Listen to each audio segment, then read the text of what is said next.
નમસ્કાર મિત્રો, સ્વાગત છે તમારું લક્ષ્ય વેટ 2.0 યુટ્યુબ ચેનલના એક નવા વિડીયોમાં।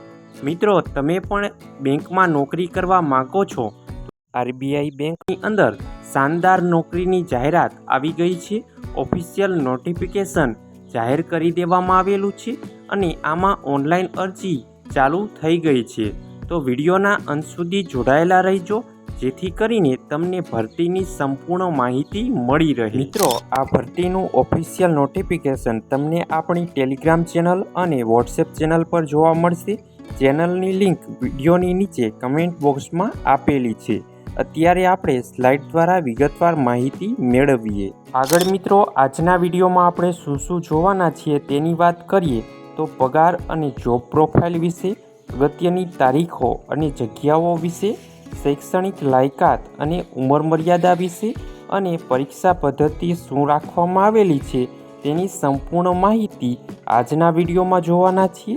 તો મિત્રો, તમે આપણી યુટ્યુબ ચેનલ પર નવા હોય તો ચેનલને અત્યારે જ સબસ્ક્રાઈબ કરી દેજો જેથી કરીને તમને આવી જ સરકારી અને પ્રાઇવેટ ભરતીની અવનવી માહિતી મળતી રહે। સૌપ્રથમ મિત્રો, આ ભરતીના પગાર ધોરણ પર એક નજર કરીએ તો સૌપ્રથમ તમને 55,200થી આમાં પગાર મળવા પાત્ર છે। પછી તમને અલગ અલગ મોંઘવારી ભથ્થું, ઘર ભાડું, મેડિકલ સુવિધા, એલટીસી સહાય વગેરે આમાં મળવા પાત્ર છે। હવે મિત્રો, ફોર્મ ભરવાની અગત્યની તારીખોની વાત કરીએ તો 29 એપ્રિલથી આમાં ઓનલાઈન અરજી શરૂ થઈ ગઈ છે અને ફોર્મ ભરવાની છેલ્લી તારીખ 20 મે 2026 રાખવામાં આવેલી છે। મિત્રો, આમાં પરીક્ષાની વાત કરીએ તો સૌપ્રથમ પહેલી પરીક્ષા 13 અને 14 જૂને યોજવામાં આવશે અને બીજી પરીક્ષા 25 અને 26 જુલાઈએ યોજવામાં આવશે।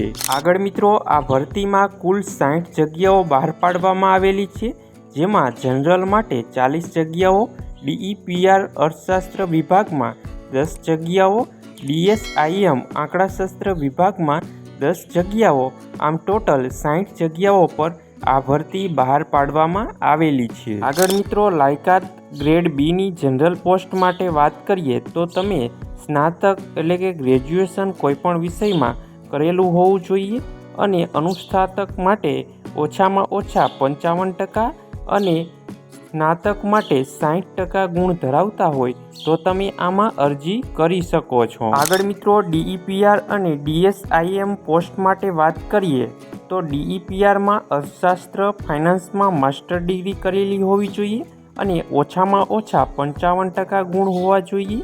ડીએસઆઈએમ આંકડાશાસ્ત્ર, ગણિત, ડેટા સાયન્સમાં માસ્ટર ડિગ્રી હોવી જોઈએ અને ઓછામાં ઓછા 55% ગુણ પ્રાપ્ત કરેલા હોવા જોઈએ। આગળ મિત્રો, ઉંમર મર્યાદા અને છૂટછાટની વાત કરીએ તો સામાન્ય વર્ગ જનરલ ઈડબ્લ્યુએસ માટે 30 વર્ષ સુધી, ઓબીસી ઉમેદવારોને 33 વર્ષ સુધી, એસસી એસટી ઉમેદવારોને 35 વર્ષ સુધી અને વિકલાંગ ઉમેદવારોને 40 વર્ષ સુધી તમે આમાં ઉંમર મર્યાદા ધરાવતા હોય તો અરજી કરી શકો છો। આગળ મિત્રો, આ ભરતીમાં પસંદગી પ્રક્રિયાની વાત કરીએ તો સૌપ્રથમ તમારી પ્રારંભિક ઓનલાઈન પરીક્ષા લેવામાં આવશે, ત્યારબાદ મુખ્ય પરીક્ષા લેવામાં આવશે અને અંતે ઇન્ટરવ્યૂ દ્વારા તમારી પસંદગી કરવામાં આવશે। હવે મિત્રો, ફેઝ 1 પરીક્ષા પદ્ધતિની વાત કરીએ તો ટોટલ 200 ગુણનું પેપર હશે અને 120 મિનિટ તમને આપવામાં આવશે, જેમાં સામાન્ય જ્ઞાન, અંગ્રેજી, રીઝનિંગ અને ગણિતના પ્રશ્નો પૂછવામાં આવશે। આગળ મિત્રો, મુખ્ય પરીક્ષાની વાત કરીએ તો ટોટલ 300 ગુણનું પેપર હશે, જેમાં આર્થિક અને સામાજિક મુદ્દાઓ, અંગ્રેજી લેખન કૌશલ્ય, ફાઇનાન્સ અને મેનેજમેન્ટના ટોટલ 100 ગુણના આમ ટોટલ 300 ગુણનું આ પેપર રાખવામાં આવેલું છે। તો મિત્રો, આ હતી ભરતીની સંપૂર્ણ માહિતી। આવી જ સરકારી અને પ્રાઇવેટ ભરતીની અવનવી માહિતી જાણવા માટે આપણી યુટ્યુબ ચેનલને અત્યારે જ સબસ્ક્રાઈબ કરી લેજો અને મિત્રો, નવી અપડેટ પીડીએફ મટીરિયલ મેળવવા માટે તમે આપણી ટેલિગ્રામ ચેનલ અને વોટ્સએપ ચેનલમાં જોઈન થઈ જાઓ। ટેલિગ્રામ ચેનલ અને વોટ્સએપ ચેનલની લિંક વિડીયોની નીચે કમેન્ટ બોક્સમાં આપવામાં આવેલી છે।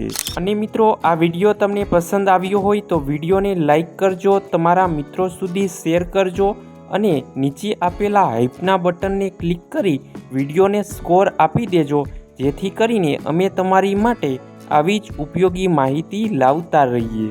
તો મિત્રો મળીએ એક નવા વિડીયો સાથે, ત્યાં સુધી જય હિન્દ, જય ભારત।